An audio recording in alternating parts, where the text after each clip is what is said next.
how are you? I thought I would make a video for you, and I'm going to talk about what examiners are looking for when you do these English exams. And when I'm talking about English exams, I'm talking about the Cambridge ones. So IELTS, the B2, B1, C1, C2, all of them. Okay, what are we looking for? Because I've been doing this for a long time. And I want you to imagine, first of all, that you are the examiner.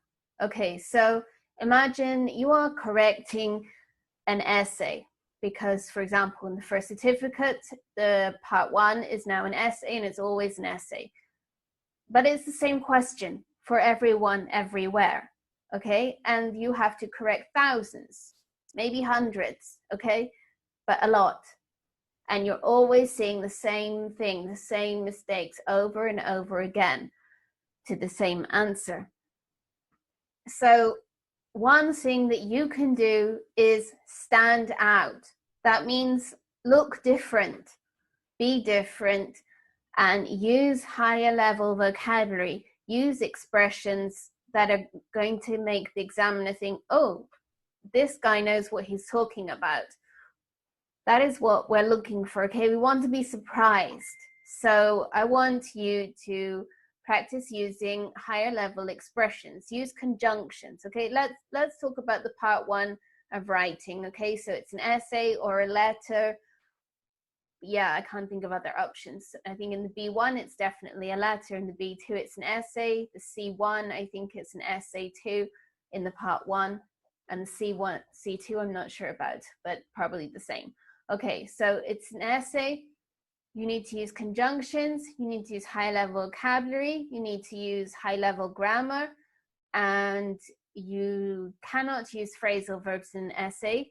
No phrasal verbs, no contractions. That means you have to say do not or cannot, not, can't, and don't. Okay, those are contractions when you make the words shorter together. What else? Let me think, because I tell this to all my students all the time. So we've got no contractions, no phrasal verbs. Obviously, it has to be formal writing, high-level grammar, conjunctions, linking words, definitely, but not the usual ones. Try not to say firstly, secondly, thirdly.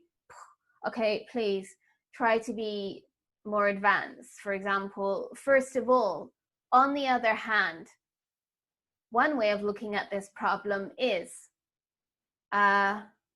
one research study has found, or consequently, comma, furthermore, comma. Maybe I will do this in a different lesson for you in more detail, but you see what I mean.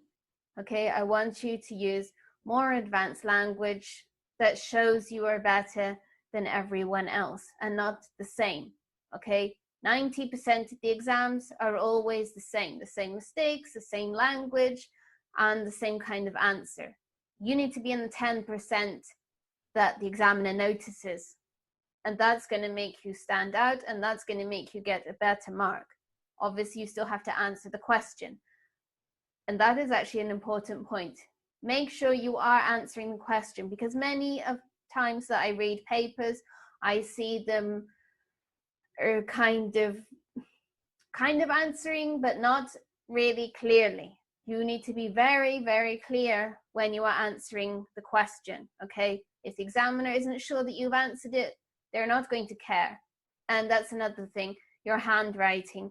Make sure the person can read it, because if we can't read it, we're not even going to try twice, okay? It just goes in the bin.